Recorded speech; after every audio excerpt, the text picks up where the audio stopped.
أعوذ بالله من الشيطان الرجيم بسم الله الرحمن الرحيم الحمد لله رب العالمين والصلاة والسلام على سيدنا محمد الفاتح الخاتم وعلى آله حق دمدادنا والسلام عليكم.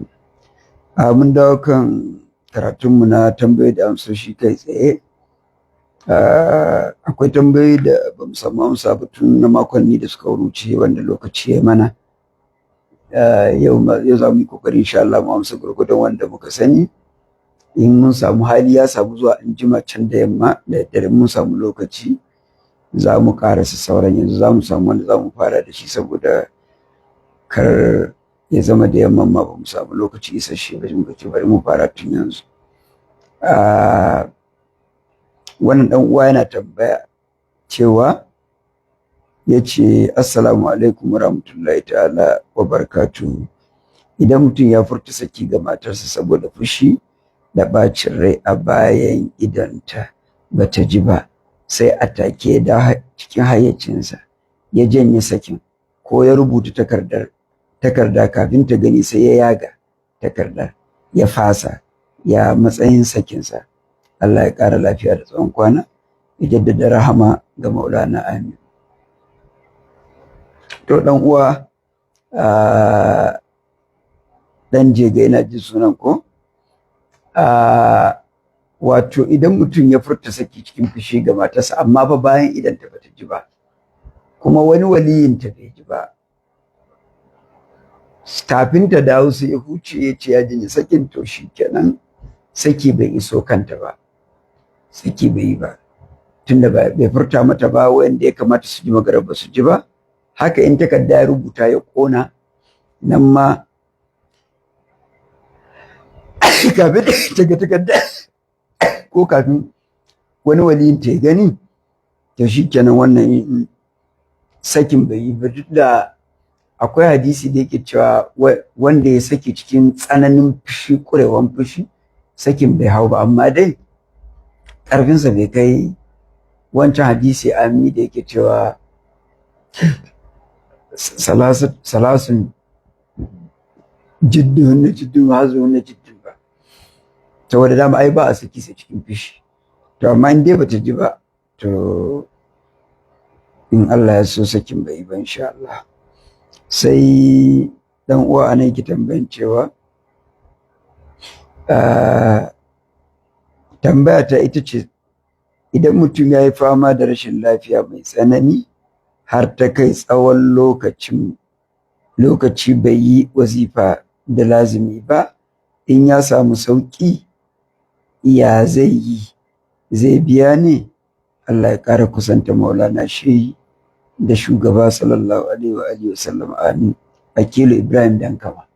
Mala Akilu, idan mutum ya batijjani ne bai samu yayi wazifa ba saboda rashin lafiya har lokaci mai tsawo yayi lazimi ba, idan ya samu sauki, lalle in ya samu sauki biya zai, yadda zai biya sallolin farilla ka zai biya, saboda wannan ma ba kace ne, nuzuri ne, wal yufu nuzura muladdafu bil tilati wa abu bi adillah iza ahadtu. So zai rama, ba lalle rama a rana ɗaya ba, zai iya kasawa kullum rana in yi lazimi guda biyu ko guda uku ko guda hudu, na yamma ma ka wazifa ka har sai ya kai ranakun da ya zama ya san ya kammala biya. Wallahu ta'ala alam.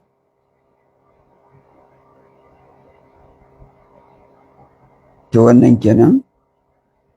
Sai wannan uwa ne yake cewa mutum ne suka rabu da matarsa a kotu ta hanyar hul'i, daga baya kuma suke so a gyara auren. Ina jin mu amsa wannan. Za ta yi koma gidansa ko sai ta auri wani miji?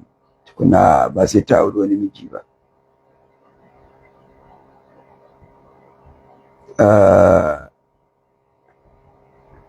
To ina ganin anan dai za mu duba, ga alama kaman wayanda suka samu a nan wurin, za mu duba wayanda suke cikin na wancan makon da ya gabata, wayanda suke cikin Facebook, wayanda aka turo ba mu samu amsawa ba na wancan satin. Yanzu ma dai in an samu a tura insha Allah, duk da ba mu rubuta sanarwar a rubuce ba saboda lokacin ya gaza mana, amma in an samu aka tura insha Allah za mu ga wanda muka sani sai mu amsa.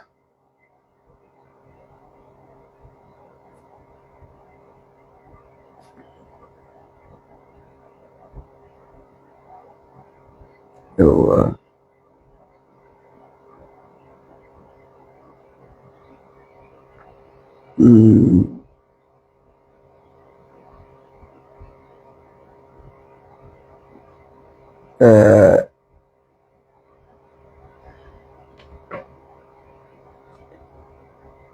Sai a cikin wayannan da muke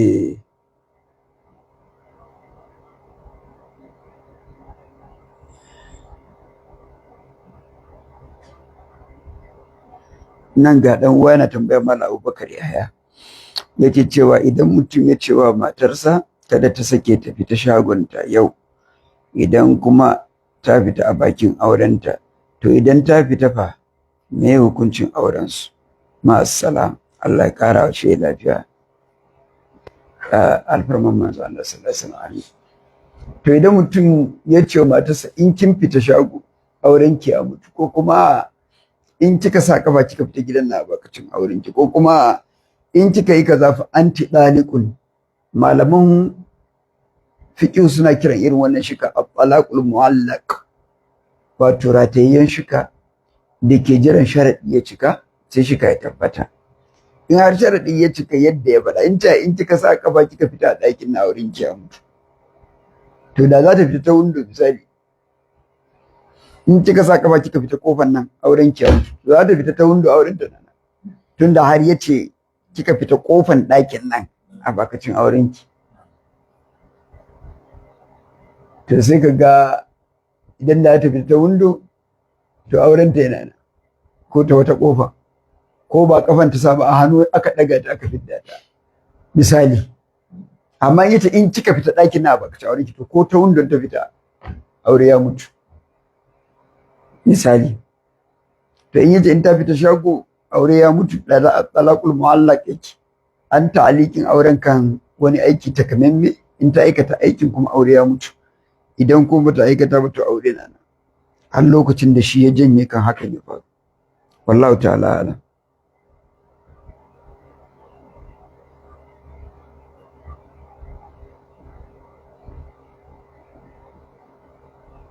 Yawa ga wani yana tambaya, wani baban gida na ko na waye ko na Allah ne, yake cewa sai di tambaya ta ita ce cikin ɗariƙar Shehu Tijjani radiyallahu anhu ko akwai kiɗa? To mu a cikin tsari na karatun ɗariƙa, tun daga lazumin safe kamar yadda ka sani akwai lazumin yamma, akwai wazifa a rana, akwai zikirin juma'a a ciki. Mu a wuri ɗariƙar Tijjani babu kiɗa, ba buga ko ganga ko bandiri, babu. Amma kuma muna girmama dukkan abubuwan da sauran masu ɗariƙu suke yi. Da babu kiɗa a ɗariƙar Tijjani ba nufin muna rena ƴan uwanmu na wata ɗariƙa ko ƙadiriya da suke buga bandiri, ba ma renawa, muna girmamawa, muna ɗauka cewa muna darjantawa, saboda mun san ɗariƙa ce ta babban waliyin Allah Sidi Abdul Jilani radiyallahu ta'ala anhu. So ba ma inkarin dan mun ga waɗansu suna kiɗa ko bandiri ko ma menene suna zikirin Allah, ba ma inkari, amma mu ba mu da shi a ɗariƙan mu, amma ko ba ma inkarin masu yi, muna girmamawa, balma muna girmamawa saboda ɗariƙa ce ta manyan bayan Allah, ta waliyan Allah. Mu an koya mana girmama dukkan waliyan Allah da son su da girmama su da itikadin alfurmarsu a zukatanmu. To wannan shine abin da yake akwai. Amma kiɗa generally a musulunci hukuncinsa da shi ya kamata a tambaya. Kiɗa a musulunci gaba ɗaya wato abu ne wanda bai da hukunci sai hukuncin abin da ake kiɗan da shi. Misali, in kiɗa ana yi ne ana zikirin Allah, ko ana yi ana yabon manzo Allah sallallahu alaihi wasallama, to kaga kiɗa ya biyo wannan, ya zama ya ƙayata wannan, ba zai zama laifi ba. In kiɗa kuma ya zama ana yi ana raye-raye ne na banza, ko na fasikanci, to ko ba kiɗa ma kaga fasikanci ba kyau, barta na kiɗa ya taimaka ya ƙara masa ƙarfi. To shi kiɗa yana nan ne kamar gishiri da magi. In ka barbaɗa naman rago ya zama halal, in ka barbaɗa naman alade ya zama haram. Kaga gishiri da magi shi bai da wani halacci da haramci, ya dogara ina aka zuba. Duk gishiri da magin da aka barbaɗa alade, ko gishirin kala kuta daga cikin naman alade ka sa baki ka ci haram, ko magin kala kuta ka ci, ai ban ci naman aladen ba, magi kawai na lakuta na sa baki haramun ka ci. Amma an barbaɗa naman tinkiya ko naman rago ko akuya ko saniya ko kaza, lafiya da bai da haramci. So haka hukuncin kiɗa yake. Sannan kuma akwai hadisin da ya zo a cikin Bukhari kitabul idain, manzo Allah sallallahu alaihi wasallam ranan yana sai da Aisha yana cikin gidansa, yana kwanciya ya lulluɓa da mayafi, ƙawayenta sun zo da kayan sarewa suna busawa, annabi na kwance bai hana ba sallallahu alaihi wasallam. Annabi da girmansa ba, duniya da lahira, mutum da mala'ika ba kamansa. A gidansa ake dan kai wannan dan abun busa sirat, dan kayan kiɗa haka suna busawa. To can sai ga Abubakar shi guta yana ta mizmaratun min mazamir shaitan fi dari rasulillah, kayan busa, kayan badujala a gidan ma'aiki alaihi salatu wassalam. Zai musu faɗa, annabi sallallahu alaihi wasallam sai kwaya kyakkyawan fiskan sannan ya ce ka bar su, inna kulli qaumin aidan, kowansu mutane suna da idin su ma ka bar su yau ranar bikin su. Sai can sai ga Umaru suna jin takunsa kaf kaf kaf, sai suka nannaɗa kayan kaɗe-kaɗen suka gudu suka shiga ɗaki. Yana shigowa ya ga annabi sallallahu alaihi wasallam yana murmushi, sai ce ya Rasulullahi ma adhakaka ya Rasulullah, adhaka Allahu sannak. Me baka dariya da Rasulullah? Kai Allah ne ci gaba da baka dariya, muna gani kyawawan haƙwaran kan nan masu kyau sallallahu alaihi wasallam. Allah ci gaba da bawa haƙwaran kan dariya. Sai ce wallahi wannan yara mata suke ban dariya, dan suna cikin bushe-bushen su suna jin takalminka, suna jin kafanka kaf kaf, suka tattara suka gudu. A wata sura yana ta izara aka shaira faccika ya Umar. To wannan sai ya zama wato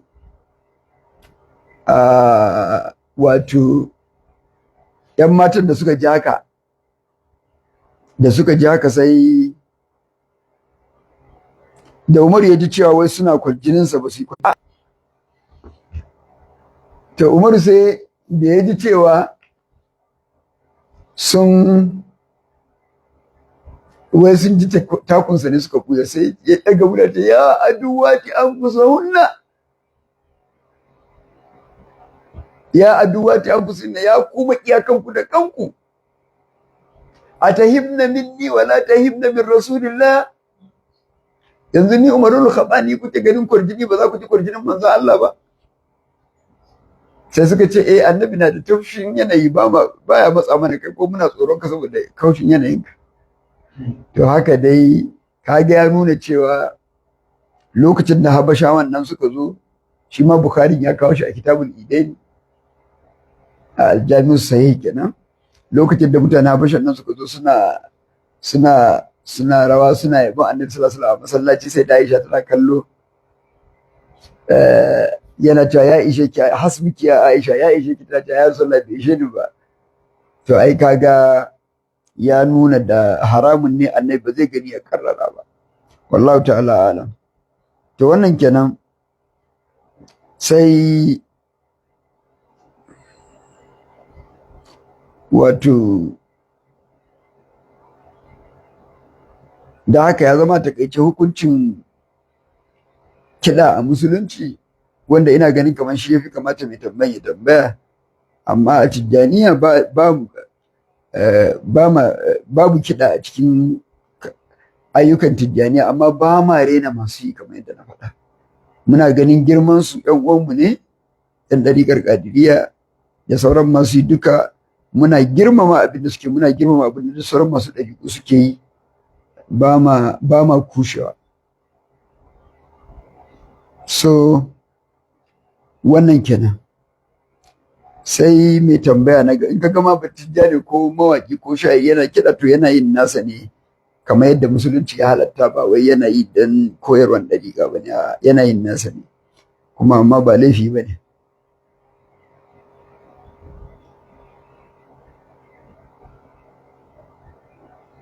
Wai ɗan uwa wannan yana tambaya, Imam Sahabi At-Tijjani yake cewa assalamu alaikum, sai dai mai hukuncin mijin da ya cewa matarsa idan ta samu miji ta yi aure alhalin ya yarda saki ta ai ta sauka ya saki take.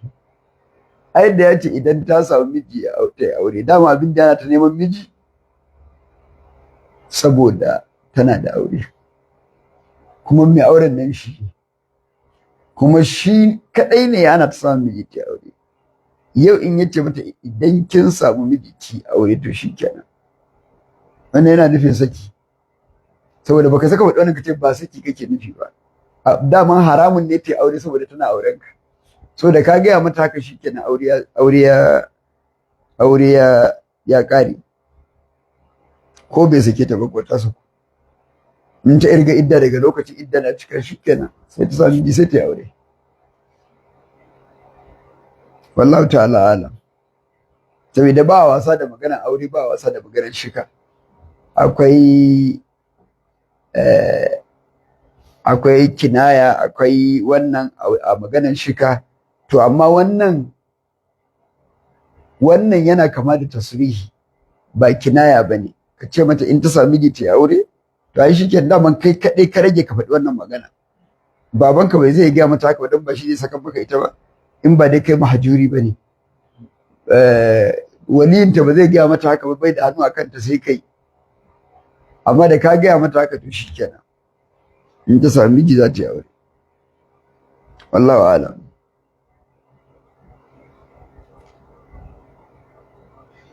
Yawwa sai wannan mai tambayan noma ina ji shi mun ansa shi. Sai wannan Shamsuddin Musa Dini yace dan Allah muna son ƙarin bayani akan hadisan Imamul Bukhari na muhannas da yake shiga gidan maki alaihi salatu wassalam. Wannan hadisi ya inganta, ya zo cikin sahih Bukhari cewa akwai Abdullahi ibn Abi Umayyah al-Makhzumi ya je ya duba yar uwarsa a gidan manzo Allah sallallahu alaihi wasallam, sai da Ummu Salama bintu Abi Umayyah al-Makhzumi. Shi wannan Abdullahi in an tuna shine wanda ran da Annabi sallallahu alaihi wasallam ya shiga wajen Abu Talib da Allah zai karbi ransa, ya same shi da Abu Jahl suna tsaye akan Abu Talib. Annabi sallallahu alaihi wasallam yana cewa ya am kullu kalimatan ahajju laka biha indallahi, qul la ilaha illallah. Da shi Abdullahi ibn Abi Umayyah da Abu Jahl sai suna cewa atarkabu an millati Abdul Muttalib, fama zala Rasulullah sallallahu alaihi wasallam yurajjiduha, fama zala yuraddidani ma qala hatta qala akhira ma qala huwa ala millati Abdul Muttalib. Shine amma a lokacin bai musulunta ba, amma daga baya musulunta, ya zo gaida yar uwarsa Ummul Mu'minin Ummu Salama bintu Abi Umayyah al-Makhzumiyya. Ita dama musulma ce tun a zaman Makka, ta yi kauran Habasha da mijinta Abu Salama, suka dawo ko Madina hijira. Da ya rasu ya sha da Allah ya karbe shi, da ta gama ta kaba, Annabi sallallahu alaihi wasallam ya aure ta, ya tattara ƴaƴan nata ya dawo da su gidan shi. Da akwai Salama ibn Abi Salama, akwai Umar dan Abu Salama, akwai Zainab bintu Abi Salama. To ita wannan baiwar Allah shi Abdullahi bin Abi Umayyah ta dan uwanta ne. To shikenan shi ko wannan mutumi shi muhannas, ma'anan muhannas wato dan Daudu, wanda ya Hausa suke cewa dan Daudu, mutum mai yanayin mata haka shine muhannas. To sai yake gaya Abdullahi bin Abi Umayyah cewa duk ran da kuka ci da'ifa akwai mace mai kama kaza, mace mai kama kaza, mace mai kama kaza, karka yadda in dai kuka ci da'ifa daki, wallahi karka yadda ta zama ba cikin rabon ka ba, kaza da kaza da kaza. Shi bai sa Annabi sallallahu alaihi wasallam yana ciki ba, sai Annabi sallallahu alaihi wasallam ya daka martsawa, yace mutumin banza, yace duk yadda aka yi kai mata kallon da bai halatta ka mata bane, shi yasa har ka san kamannin ta haka. Manzo Allah sallallahu alaihi wasallam sai hukunci yace a tattara shi a mai da shi exile, dama annabi sallallahu alaihi wasallam yakan tura mutane exile sun aikata laifi a Madina, sai ya tura shi Daifa a matsayin exile, wato can inda ya saba tura masu laifi. Ya tura mutane da dama irin wato wanda suka aikata laifuka irin su Hakam ibn Abil As baban Marwan da ire-iren su, irin su wahashi kamar ba laifi ba ka gani, wato mana ba laifi ya cikin musulunci ba. Bayan ya musulunta ne da ya zo wanda ya kashe Hamza kenan, da ya musulunta da ya zo annabi sallallahu alaihi wasallam ya ce ya akai ka kashe Hamza, sai ya bashi labari fillah alƙawari aka masa in ya kashe zai samu yanci. To shine ya je ya kashe shi. Annabi sallallahu alaihi wasallam ya ce to Allah ya yafe maka, ya karbi musulunci amma ka yi haƙuri, ba zan iya ina kalla wanda ya kashe babba na ba, haka ka koma Daifa da zama, duk da ka ji bana duniya sai ka dawo Madina, in ji manzo Allah sallallahu alaihi wasallam. To shi ma wannan dan Daudu annabi sallallahu alaihi wasallam sai sa aka kora shi aka mai shi Daifa da zama. Daga baya har zamanin Abubakar da Umar ya ma tsufa, aka masa izini yakan dan shigo Madina mako kamar ran Juma'a haka ya koma, har ya tsufa baya gani ma. Daga baya yakan shigo ya yi bara ya koma, yakan dan shigo ya dan tattara sadaka ko wani abin da ya samu dai, yakan dai shigo Madina ya koma. Amma wannan shine hadisin shi wannan muhannas din. So jama'a don Allah ina kira zuwa ga yan uwa, mu ga girman annabi irin girman da Allah ya bashi. A daina ɗauko muku wasu hadisai don ana so a zagi sunna annabi sallallahu alaihi wasallam. Yanzu annabi ne za a ce gidansa wani ya shiga wani ya ji. Annabi Muhammadu fa baban kowa ne ba. Wannan gida ko mu muka samu muna da rai wallahi za mu shiga. In ka ga mu shiga an tare mu ne aka ce mu tsaya, ba yanzu ake shiga ba, yadda su ma sahabban da suka shiga ai ke magadar suka zauna suka ki fita, ga Qur'ani na gaya mana, suka shantake a cikin gidan bayan sun gama ci abinci su fita ma, saboda daɗin zama cewa ba sa jin gidan babansu da mamansu ya musu tsuwan da suke ji a gidan ma'aiki sallallahu alaihi wasallam. Haka Qur'ani yace wala musta'anisina li hadis, me istinas ɗebe kewa, ba sa jin su yanayi na ɗebe kewa kamar suna cikin hurumi na gidan ma'aiki sallallahu alaihi wasallam. Shi yasa sai suka ki fita, ya shigo ya fita yana jin kunya musu magana, amma ba su fita ba. Inna zalikum kana yu'zun nabiyya fa yastahi minkum, hakan na cutar da annabi sallallahu alaihi wasallam, amma kunya ba zai bari muku magana ba. Wallahi la yastahi min Allah ba zai ji kunyan ga mu gaskiya ba, don ba ku isa ba. Kai daga yau ma fa iza sa'altumuna matan fas'aluna min wara'i hijab, zalikum abharu liqulubikum wa qulubihin wa ma kana lakum an tu'zu rasulallah wala an tankihu azwaja min ba'di abadan inna zalikum kana inda Allahi aziman. To haka annabi yake. Annabi kowa ya ganshi sai ya ji ya ga uba, ya ga masoyi, ya ji wani irin nutsuwa, ya ji bai son bari inda yake. To shi kuma wannan mukannas din shi ma dan dadin musulmi ne, ana gane wannan. To koma wani uzuri ya shiga da shi dai ya shiga gidan ya gamu da Abdullahi bin Umar Abi Mutul Manzumi yake masa wannan yake ba shi wannan shawarwari. Annabi sallallahu alaihi wasallam kuma yasa aka daga shi aka kore shi ma daga Madina aka bai da shi Daifa da zama. Wannan ba wani abu bane. Gidan basaraki ma in ka je ka ga adadin mutane masu shiga sai ka yi mamaki, saboda wai shi na jama'a ne, shi uban ƙasa ne, shi uban jama'a ne, sai gidan manzon Allah, uban duniya da lahira, abil kauni wal akhlaqi. Yanzu a cikin ku akwai wanda zai ga gidan annabi bai yunkurin shiga ba, sai dai ko shari'a ta tsaye da shi da ce kare shiga, ko doka ta tsaye da shi, ko kuma Allah ya ce kare shiga, ko a ce ga lokacin shiga, in an kira ku zo ku ci abinci. Ka ji ba su ma da aka masu sa musu doka ka shiga, ta aka yi ba in an gama abinci an kira su zo su ci. La rakulu buyutan nabi illa yuzan lakum ila ta'amin ghayr nazirina inahu walakin idza du'itum fadkhulu wa idza ta'imtum fantashiru wala musanisina li hadis. Da haka a gane annabi uba ne. To Allah jama'a ku daina auna annabi da hankula, ba hankali da yasa ya auna yanayin annabi. Annabi shi ke auna jama'a, ba jama'a su auna shi ba. Sha'anin annabi shi ke saita jama'a, ba jama'a su saita sha'anin annabi ce kaza bai kamata ba, kaza ne ka kai wa za ga annabi abin da ya kamata, kai wa za ga gidan annabi abin da ya kamata a yi.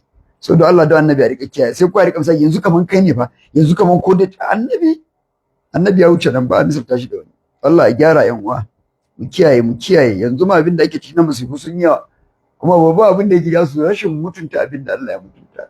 To in aka ce annabi sallallahu alaihi wasallam ba a ganin girman sa, yaushe Allah zai tausaya wa al'umma? Yanzu ana ganin halin da al'umma ta shiga cikin tashin hankali na tsaro da babamai da ke tashi a masallatai da wurare. To wani masifa kari kuma ake nema? An san kuma wannan shi ke fusata Allah. Allah ya sauke. sai mai tambaya na gaba cikin kamar yadda muka faɗa ragowar tambayoyin da bamu amsa ba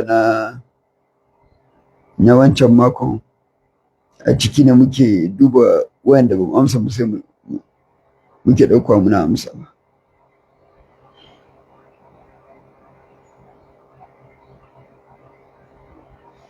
Yawwa sai mai tambaya na gaba na cewa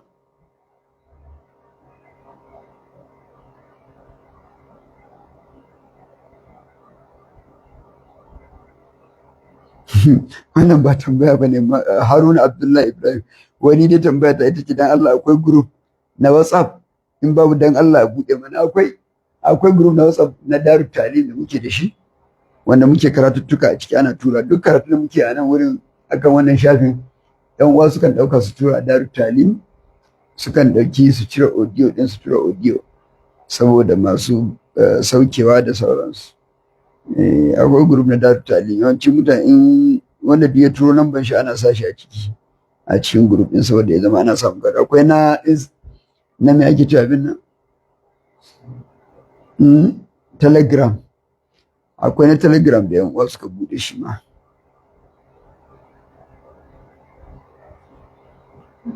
To wannan shine. Sai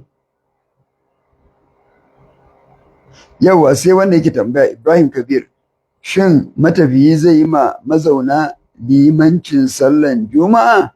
A Malikiya matafiyi ba zai ja sallan Juma'a ma mazaunin gida ba, misali a karatun maza ba, amma a wurin masu malaman fiqhu. Amma in ka koma usul, yadda cewa da dalilin masu maza ba shi ne malaman fiqhu shine shi matafiyin nan Juma'a ba farilla ne a kansa ba, saɓanin mazauna gida. In ya samu dama ne ya yi ta, in bai samu ba ya yi azhar. To ya za a yi wanda Juma'a ba wajibi ba a kansa ta faɗi, ya zo ya ja wanda dolensu ne su yi Juma'a, da haka dole a samu wanda yake dolensa ya ja Juma'a.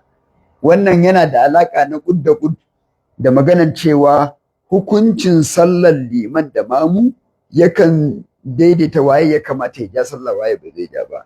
Cewa mai nafila yana bin mai farilla yana bin mai nafila, ko mai wanda hukuncinsa dole ne yin kaza wannan ko ba dole bane da sauransu.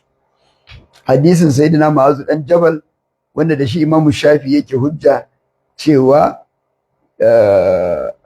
mai azhar yana iya bin mai la'asar yana iya bin mai isha'i da sauransu sallah. Wato ma'ana ittifaqu niyyatul imami wal ma'mumi ba sharadi ne a mazhabar Shafi'iyya ba, amma Malikiya sharadi ne liman da mamu niyyar su daidai, tare da a lokacin da matafi zai sallar Juma'a nan shi ma dole niyyar farilla yake ba niyyar nafila ba, amma tunda hukuncin da ba wajibi bane a kansa shi za ka ce ba zai ja ba. To amma mu malaman mu alhamdulillah malikawan ne, kuma sukan ja sallar Juma'a suna matafiya. Ina nufin tun daga Maulana Sheikh al-Islam wa Sa'adatul Anam Sheikh Ibrahim Yas radiyallahu ta'ala anhu har zuwa kan Maulana Sheikh Usman Bauchi, Sheikh al-Islam Sheikh Usman Bauchi radiyallahu ta'ala anhu wa qaddasa sirrahu, duka suna haka.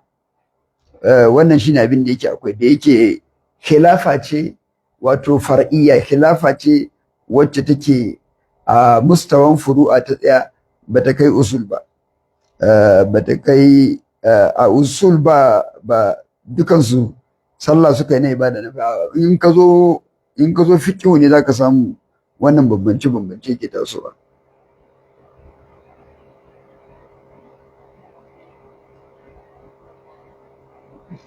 Sai wannan dan uwa Yakubu Bala Joda yace hukuncin mutumin da yake tafe a mota ya buge hatsari mutane cikin keke napep har aka samu mutuwar mutum 6 cikin keken, azumi nawa zai yi? Inna lillahi wa inna ilaihi raji'un. Allah ya sauke, Allah ya kiyaye. Azumi zai kafara na mutum 1, wannan kuma i'timadan ala hukmi Umar ibn al-Khattab radiyallahu ta'ala anhu wa arda, dogaro da hukuncin da Umar ibn al-Khattab yayi zamanin sa. An kawo wato da shi malaman mu suka dogara suke bada wannan fatawa. An kawo cewa ga wani mutane da yawa sun kashe shi, da aka zo ana neman waye a ciki takamaimai yake sai suka ce su duka suka kashe sun kai kawo mutum 10 sai ya ce lauta mala alaihi ahlu sana'a la qataltuhum bi wala ba mutum 10 ba da dukkan mutanen garin sana'a suka taso suka kashe dukkan yan garin zan kashe akan shi daya to kaga yadda su za a kashe su duka akan mutum daya ashe shi ma kenan ko mutum nawa ya kashe ai ba za a kara da wani a dangin sa shi kadai za a kashe ko to haka wajen azumin kafaran ma kenan azumin mutum ɗaya zai ba na mutum 6 ba wannan kenan wallahu ta'ala alam wajen diya ne da in ta kama duka in an dai suna neman diya duka kowanne sai ya ba shi diya shi amma tun da diya haƙƙin mutum ne ba haƙƙin Allah ba amma Allah ne ya saukar da hukuncin diya amma haƙƙin mutane ne magada su karɓi diya Allah bai buƙatar wannan dukiya shi kuma azumi kuma haƙƙin Allah ne an kashe masa bawansa da ke samun sallah ko yaushe to a biya da azumin kafara to wannan kenan wallahu ta'ala alam sai Sani Nazifi ɗan uwa ce na ziyara sai Salisu Yunus ya ce tambaya ta shin wanda ba musulmi ba akwai hukuncin lada ko zunubi a kansa babu wanda ba musulmi ba lallai akwai malaman da ke cewa al-kuffaru mukhatabuna bi furu'i shar wai kafirai duk lokacin da ake waki musallata haddasu wa atu zakata haddasu amma sharadin su yi sallan Allah ya karba shi sai sun musulunta to amma aslan kafiri ka ai ba maganan halal da haram tunda dai ba musulmi bane ko yayi daidai ma yayi a banza ko bai a daidai ma yayi a banza tunda dai bai karbi kalmar shahada ya musulunta ba shi yasa nake ga masu cewa ɗan ɗari uku kafirai ɗin nan ba za ka ce mutum kafiri kuma sannan ka zo kana cewa abin da bai dace ba ko sun yi kaza sun aikata shirka ko sun aikata bid'a ai mutumin da kace masa kafiri baka da magana kuma ka ƙara masa gyara a addini ka bar shi kautun da kafiri ne kai ta masa wa'azi ya musulunta ma tukun ba ta wai yayi kaza shirka ba ka masa wa'azi ya musulunta kuma kai kokari ka gamsar da duk musulmi da cewa su wane kafirai ne kaga ko zaka dade kana yi ba gamsu ba to wannan shine aiki da ya kama ka